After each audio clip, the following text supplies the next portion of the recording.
The doors sealed behind me before I even reached my seat, and every eye in that massive chamber turned toward the empty space where an entire delegation should have been standing. I was alone, no advisors, no guards, no one to whisper the right words into my ear. Just me, walking into a room built for giants, carrying nothing but a single chair with the word soul printed on it. I had not expected to be here. 6 days earlier, I was fixing a broken coffee machine on a maintenance deck, half asleep, thinking about nothing more important than my next shift. Then the message came, a summit, a seat for humanity, and somehow, through a mess of scheduling and bad luck, I was the only one left who could go. The chamber stretched 3 kilometers wide, ringed with delegations from species older than fire itself. Some arrived with 50 representatives. Some brought entire councils, trailing light and sound and history behind them, like a second skin. I sat down in my one chair, in my badly fitted suit, and I felt the weight of 1,000 unreadable stares pressing against my shoulders. For 2 days, I barely understood anything being said. Trade laws between empires I had never heard of. Border disputes over stars that existed before my planet had oceans.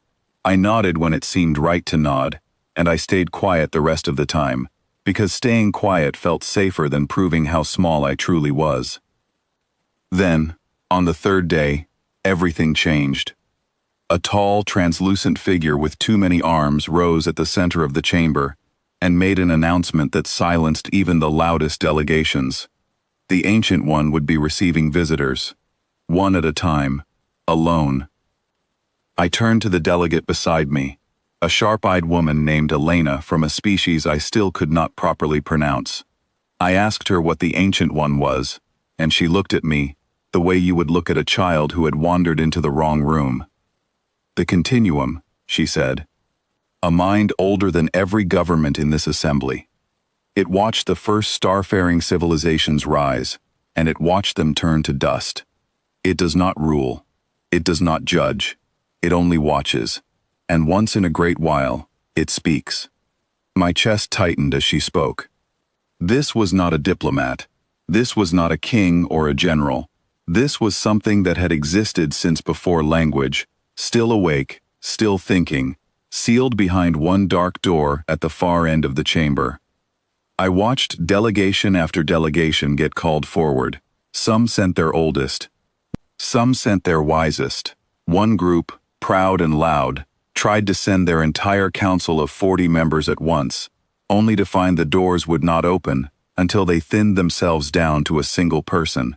Even they understood, eventually, that this presence demanded something different. Then a voice echoed through the chamber, calling for the representative of soul. I stood up so fast my chair scraped against the floor, the sound sharp and embarrassing, in a room that had gone completely silent. There was no one beside me to nudge forward, no one to send in my place. There was only me, and for the first time since arriving, I understood that alone was not a weakness here. It was simply the truth of who I was. The corridor leading to the chamber felt endless. My footsteps echoed against walls that seemed to absorb sound rather than return it. Every step forward made my heartbeat louder, until it was the only thing I could hear. When the doors finally opened, the room beyond was dark except for a single point of light hovering in the center, hanging in space like a heartbeat given form. I felt it before I saw it clearly, a pressure in the air, a weight pressing gently against my mind, as if something ancient had just opened one eye to look directly at me. Human, it said, and the word rippled through the darkness like a wave moving through still water. You come alone. I told it the truth. I said I did not have anyone to bring with me. There was no hidden meaning in it, no clever strategy. It was simply a fact. The light pulsed, considering my words carefully before responding. No, it said. You misunderstand. Every species that has entered this chamber arrived with something behind them, whether they admitted it or not. Ancestors, councils, old promises, old fears. You are the first who has ever stood here as only yourself, with nothing propping you up from behind. I did not know what to say to that, so I said nothing at all, and the silence between us felt strangely comfortable, like standing at the edge of an ocean at night, unafraid of the size of it. I have watched civilizations rise on the memory of great empires, it continued. I have watched them fall the moment they forgot how to stand without one.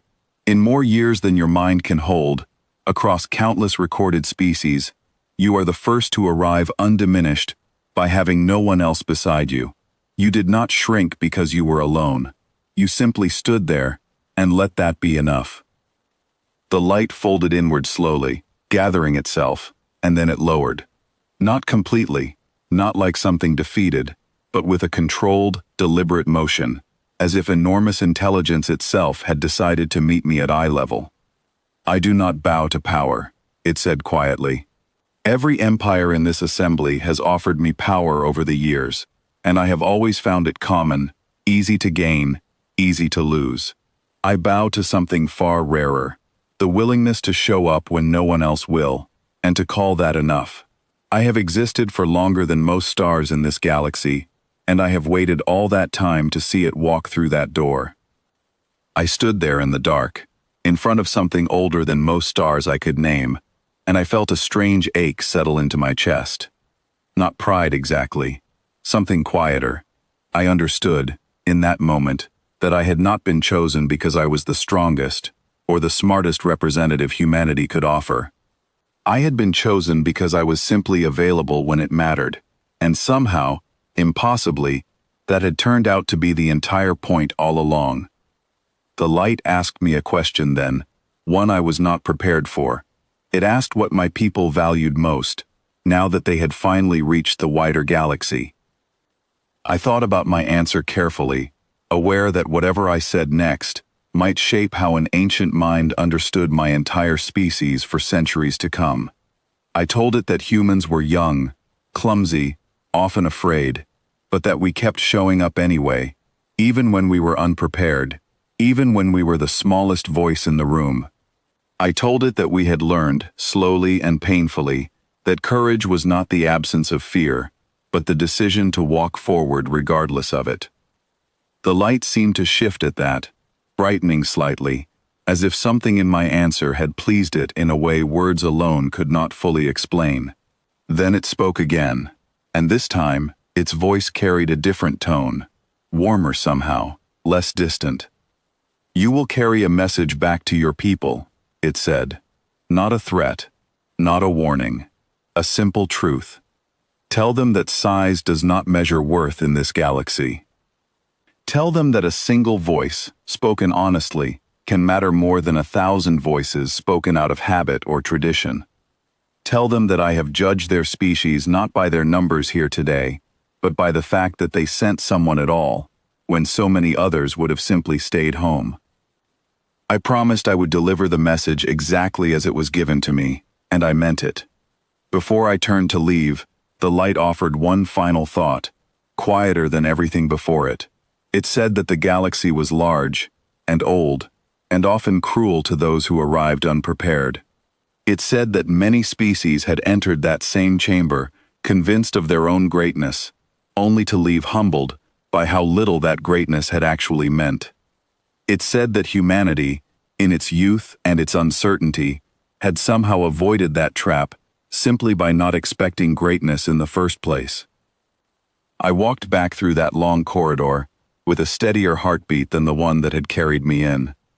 When the doors opened into the massive chamber, no one there knew what had happened behind them. The other delegations continued their debates, their councils, their endless discussions about borders and treaties. I never explained the details to most of them. Some things did not need to be explained. I returned to my single chair, at my one small table marked Soul, and for the first time since arriving at that summit, I did not feel small anymore. I felt steady. I felt like exactly what I was, one person, representing an entire species that had learned, against all odds, that showing up was sometimes the bravest thing anyone could do. When my shuttle finally left that ancient station behind, I looked back at it through the small window beside my seat, watching it shrink into the darkness of space until it disappeared completely. I thought about the message I now carried home, and about how strange it was that the smallest delegation in that entire chamber had somehow left with the largest truth. Humanity had sent one person to a summit built for empires, expecting very little in return. Instead, we had been given something far more valuable than any treaty or alliance.